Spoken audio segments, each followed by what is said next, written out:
ఇప్పుడు ఈ కఠినం అనేది తగుది లేని వాళ్ళని నీకేది వాళ్ళేని తగుది లేని వాళ్ళు కఠినం అటని చెప్పేప్పుడు కఠినం అటనిసి వాళ్ళు తెలుసుకునేప్పుడు ఆటోమేటిక్ వాళ్ళేని మా కష్టంతో చేసిందలేదు వాళ్ళే నీంగుకుంటారు. అది ఒక పర్పస్. అనక కఠినం అటనిసి తెలుసుకుంటే మనం ఇంకా కొంచెం ఎఫర్ట్ ఎత్తాలే, మనం అవేర్నెస్ తో ఉండాలి అనేది పురించుకునే దానికి ఈ కఠినం అనే వార్తని చెప్పేది. తగుది ఉండే వాళ్ళు ఆ అధిక ముయర్చిని మనం వచ్చి ఎఫర్ట్ ఎత్తి దీన్ని చెయ్యాలి అట అనేసి ఎంచే దాన్ని పురించుకునే దానికి మనకు ఈ కఠినం అనే వార్తని యూజ్ చేసారు. అనకొచ్చి మన దేనిచి ఇది ఎప్పుడు మనకు కఠినం అంటే మనకు ఆ తగుది లేకపోతేనే కఠినమే తవిర మనకు ఆ తగుదీలు ఉన్నదింటే ఇది వద్దే ఈజీ. ఇప్పుడు ఒక ఎగ్జామ్ రాసేరు అంటే ఓ నీట్ తేర్వు ఏదో ఒకటి ఇంజనీరింగ్ ఎగ్జామ్స్ ఏదైనా ఒకటి రాసేరు అంటే అది వచ్చి ఎప్పుడు కష్టంగా ఉంది అంటే బాగా చదవనప్పుడే అది కష్టంగా ఉంది. దాన్ని క్లియర్ గా పురించుకుని అన్ని ఇది చేసేప్పుడు వాళ్ళకి బాగా చదివిన వాళ్ళకి అది వచ్చి ఒక ఈజీగా వాళ్ళు రాస్తవుతారు. అదే ఇక్కడ ఆ క్వాలిఫికేషన్ ఉండాలి. ఆ క్వాలిఫికేషనే ఈ వివేక వైరాగ్యం అన్ని. అనగా ఇది దేనించి కఠినం అటని చూసేప్పటికి ఇది వచ్చి నువ్వే మనకు వార్తలో చెప్పిన వెళ్ళవని విషయాన్ని పట్టి చెప్పుతుంది. ఆ విషయం వచ్చి వద్దే సూక్ష్మంగా ఉండే విషయాన్ని అదాவது నిర్గుణ బ్రహ్మాన్ని పట్టి చెప్తుంది. గుణం ఉండే ఇప్పుడు కృష్ణర్ చిన్న తవళండే కృష్ణర్ అటాని సింతాని మనకు ఫ్లూట్ పెట్టుకుని అతన్ని వాసించుకుంటాని నిరైలు మేచుతా ఉండాలి అట్ట మారింతో ఒక వర్ణనతో ఉన్నదింటే మనకు కర్పణ చేసేందుకు వద్దే ఈజీగా ఉపాసన చేసిరాజు. కావుంటే ఏ విషయాన్ని లేదు ఒకటినే లేదు, అది తోట్రానికి లేదు, అది దానికి నామరూపం దొరకదు, ఒకటినే దొరకదు, దాని మన సింధించింది వెళ్ళవదు ఇట్టా మారింత చెప్పేప్పుడు దాని కర్పణనే చేసింది వెళ్ళవనప్పుడు దాని ఎట్టా మనం ఉపాసన చేయడం అనేది దాని మనకు పురింజదు. ఆ తగుది వచ్చేప్పటికే అది ఇంత పురించింది ఆరంచును. దానిచ్చి ఇక్కడ ఏం చెప్పారు ఇది దేనిచ్చి కష్టం అంటే ఇది వచ్చి సూక్ష్మంగా ఆ విషయం ఆ నిర్గుణ బ్రహ్మం అనేది వద్దే సూక్ష్మంగా ఉండేదానికి దాన్ని పురుచుకునేది కష్టం అనేసి చెప్పారు. అది తవిర ఈ ఒళ్ళుతో అభిమానం ఉండే వాళ్ళకి నా అహంకారం మమకారం చెప్పేవి అహంకారం అనేది గర్వం లేదు అంటే అహంకారంగా ఉన్నాండు అంటే గర్వంతో నేను అట్ట అర్థం లేదు. ఇక్కడ ఇది వచ్చి దేహ అభిమానం ఉండేవాళ్ళు అదాவது ఈ ఒళ్ళుతో అభిమానం పెట్టుకు ఉండే వాళ్ళ నుంచి ఈ నిర్గుణ బ్రహ్మాన్ని ఎంచేది వచ్చి వద్దే కష్టం. దేనికంటే వాళ్ళ మనసు ఏ వాళ్ళని వాళ్ళుடைய ఈ అవుట్ గోయింగ్ గా బయట కూడా పోతా ఉన్నారు, బహిర్ముఖంగానే ఉన్నారు. నాకు ఇది కావాల నా ఇది నా అహంకారం మమకారం ఇదిలోనే నా విరుపు ఇది నా ఒళ్ళుకి ఇది ఇంత కావలే నా అనగా నా మమకారం అనేప్పుడు నా చుట్టూ ఇది ఇంత నడితేనే నాకు సంతోషం వచ్చును అంటే ఆట ఎన్నాళ్ళనే ఉండేదానించి నా బయ్య నాకు అభిమానం ఆ పట్టు నిండా ఉండేదానించి ఇదే చుట్టుగా ఎన్నాళ్ళే వస్తా ఉన్నాయి తవర అహముఖంగా పోయిందుకు వెళ్ళవదు వాళ్ళ నుంచి. దానించి వాళ్ళకి ఆ తగుది లేని దానించి వాళ్ళకి ఇది వద్దే కష్టంగా ఉంది. ఆ అధిష్టాన వివేకం ఉండాలి.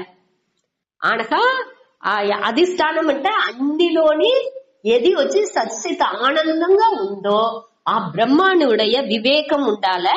అనక ఆ నామరూపంగా ఉండే ఆ దిల్లో వైరాగ్యం ఉండాలి. తోట్ర మాత్రంగా ఇది ఇంత ఉంది అటానిసి దానిలో వైరాగ్యం రావాల. ఈ రెండు ఉంటేనే వాళ్ళకి ఇదివరకు ఈ రెండు ఉందో వాళ్ళ నుంచి ఈజీగా అన్నిని సమధమంతా ఆ క్వాలిఫికేషన్ అంతా ఈజీగా వాళ్ళకి వచ్చును. అప్పుడు ఇది పురించేది వద్దే సులభం, వాళ్ళకి కష్టం ఉంటది. ఈ దేహ అభిమానం ఉండే వాళ్ళకి మట్టునే ఇది వచ్చి వద్దే కష్టం అనే దాని చెప్పారు. దానే ఈ శ్లోకం మూలంగా మనం తెలుసుకోపోయాము సూతాడి. क्लेशोऽधिकतरस्तेषाम् अव्यक्तासक्तचेतसाम् अव्यक्ता हि गतिर्दुःखम् देहवद्भिरवाप्यते क्लेशोऽधिकतरस्तेषाम् अव्यक्तासक्तचेतसाम् अव्यक्ता हि गतिर्दुःखम् देहवद्भिरवाप्यते क्लेशः अधिकतरः तेषाम्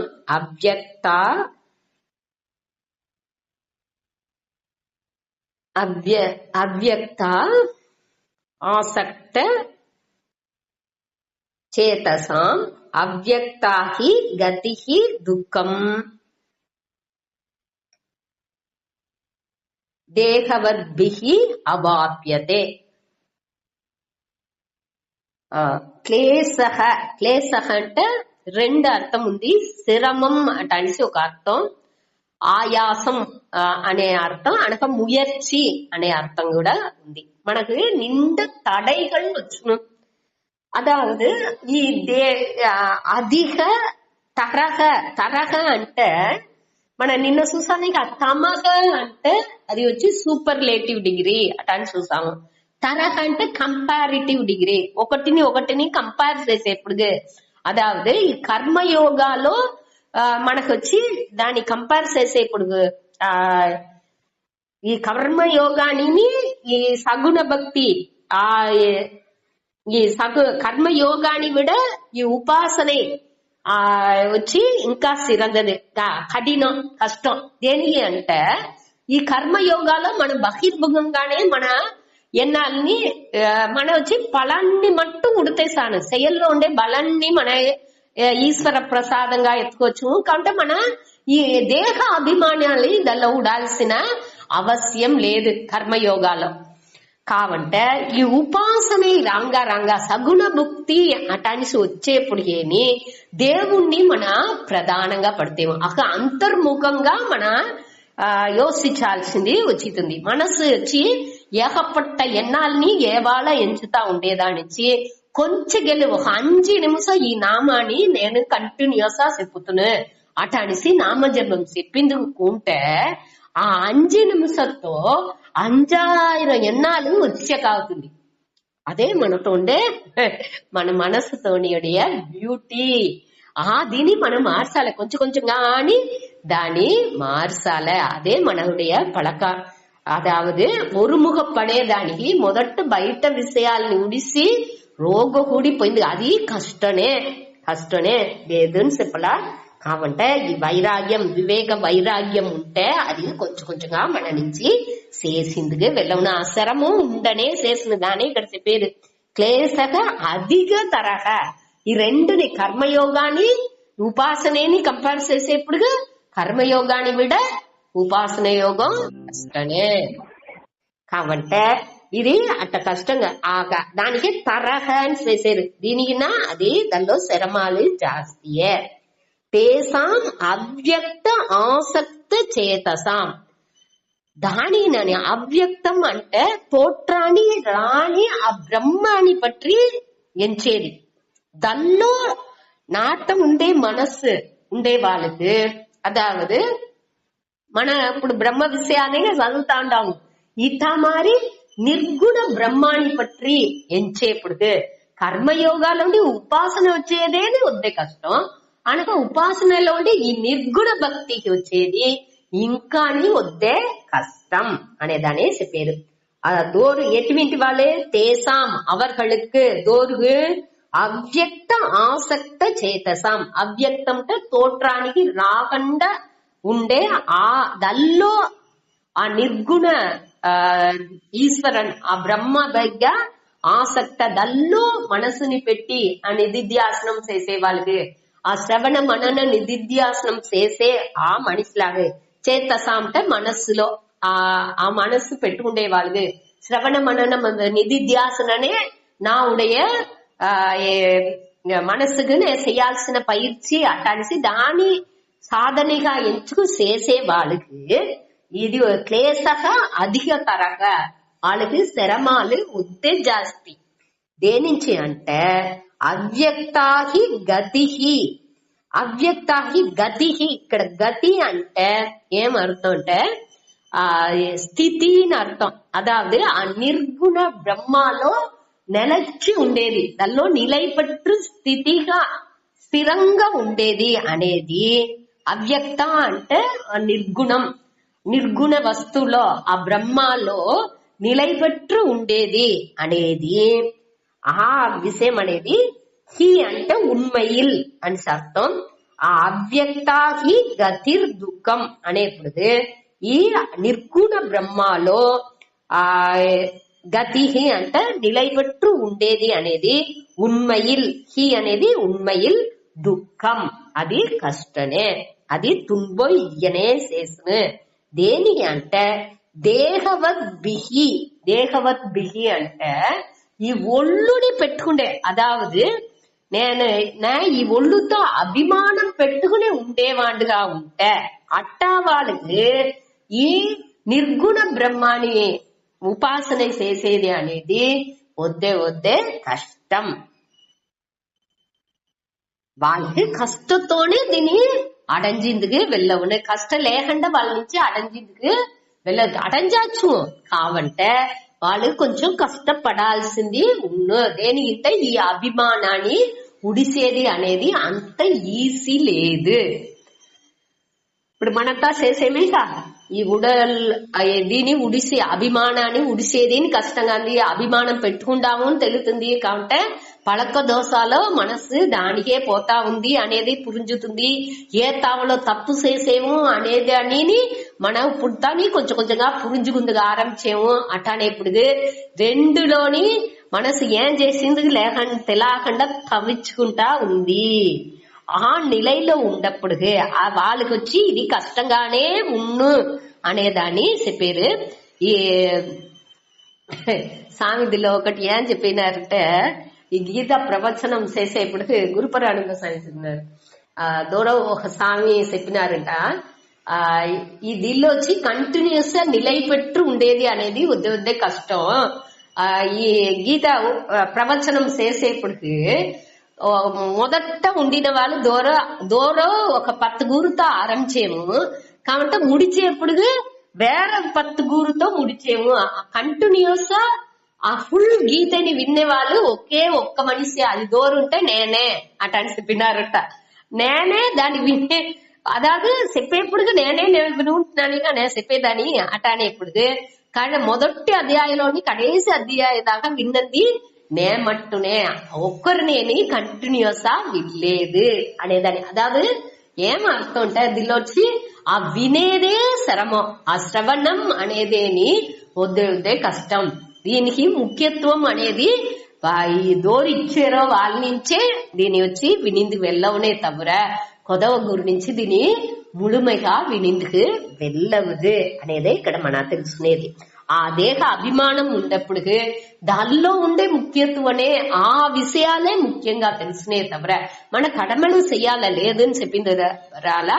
కావంటే ఈ దీనికి ఉండే ఏ దీని మన ఇది చెయ్యాలనో ఆ విషయాలని మన విసిరాకూడదు.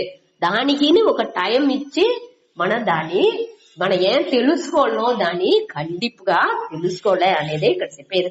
అభిమానం ఉండే వాళ్ళకి ఉండేందంటే వాళ్ళ కురికోళ్ళు వచ్చి బయట విషయాలనే ఉండేప్పుడు దానిలోకి మనసు పోతా ఉండేదానికి ఎన్నాళ్ళు అంత వేగంగా ఈ శ్రవణ మనన నిధిధ్యాసనానికి రాదు, అది కష్టం అనేదాన్ని ఇక్కడ చెప్పారు. అది ఒక పెద్ద పోరాటంగా అవసరంట. వాళ్ళు వద్ద కష్టపడియే దీన్ని అడంజేక వెళ్ళవునే తవర వద్ద ఈజీగా అంతా అడంజిందుకు వెళ్ళవదు అనేదాన్ని ఈ శ్లోకం మూలంగా చెప్పారు. క్లేశక అధిక తరహ శరమాలు నిండ ఉండనే చేసిన தேசாம் అవ్యక్త ఆసక్త చేతసం. అదాவது ఈ నిర్గుణ బ్రహ్మలో మనసు పెట్టుకుండే ఆ మనిషిలు దేహవద్భిహి వాళ్ళు వచ్చి ఈ ఒళ్ళుతో అభిమానం పెట్టుకుండే వాళ్ళుగా ఉండేరంటే ఇది వచ్చి వద్ద కష్టపడే దీన్ని అడంజిందుకు వెళ్ళవును. దేనికంటే అభిమానాన్ని విడిసేది అనేది అంత ఈసీ లేదు అనేదాన్ని ఇక్కడ చెప్పారు. ఇది వచ్చి 5వ పడిని ఇప్పుడు చెప్పి ముడిచారు. ఇంకా 6வது శ్లోకాలోని 6, 7, 8లో విశ్వరూప భక్తిని பற்றி చెప్పబోయారు. అதாவது ఇంకా పెద్ద క్లాస్ లోని దివా క్లాస్ ని చెప్పి వచ్చేట నీ నుంచి నిర్గుణ భక్తి వెళ్ళవలేదా, సరే విశ్వరూప భక్తి చెయ్యి. అది నీ నుంచి వెళ్ళవలేదా, ఏకరూప భక్తి చెయ్యి. అది వెళ్ళవలేదా, దేవుడికి అర్పణం చేసి అన్ని செயల్ని చెయ్యి. అది నీ నుంచి వెళ్ళవలేదా, నువ్వు అన్ని బలాన్ని నువ్వు చేసే செயల్కుండే బలాన్ని ఈశ్వర అర్పణంగా చెయ్యి. ఈశ్వర ప్రసాదంగా దాని వచ్చే బలాన్ని ఎత్తుకో. అది నీ చేసింది వెళ్ళవలేదా అనే దాన్ని పట్టి అడుతు చూతాడి. ఇప్పుడు వచ్చి ఇట ఆ గ్రెడేషన్ కొంచెం కొంచెంగా దివా ఇదిని వెళ్ళవలేదా, ఇదిన్నా చెయ్యి, ఇదిని వెళ్ళవలేదా, ఇదినా చెయ్యి తనిసి కృష్ణర్ அடுத்தடுத்து చెప్పుకురా పోయారు. அடுத்தடுத்த స్టేజెస్ ని చెప్పబోయారు. మనకు మన మనస్సులో ఏ నిలయలో ఉండాము అనే దాన్ని మనం పురించుకుని ఆ అవేర్నెస్ తో ఆ నిర్గుణ భక్తిని శ్రవణం ఆరంభించాము. ఆ శ్రవణ మనన నిధిధ్యాసనాన్ని మన పట్టుకుని దానిలోనే నిలచునే ఉంటే ఖండితంగా ఆ తకుదీలు మనం అడంజేప్పుడు మన ఈ జ్ఞానాన్ని అడంజి రాజు అనేది దీని మూలంగా తెలుసుకుంటున్నాము. సరే, அடுத்ததுனே அடுத்து ஹரி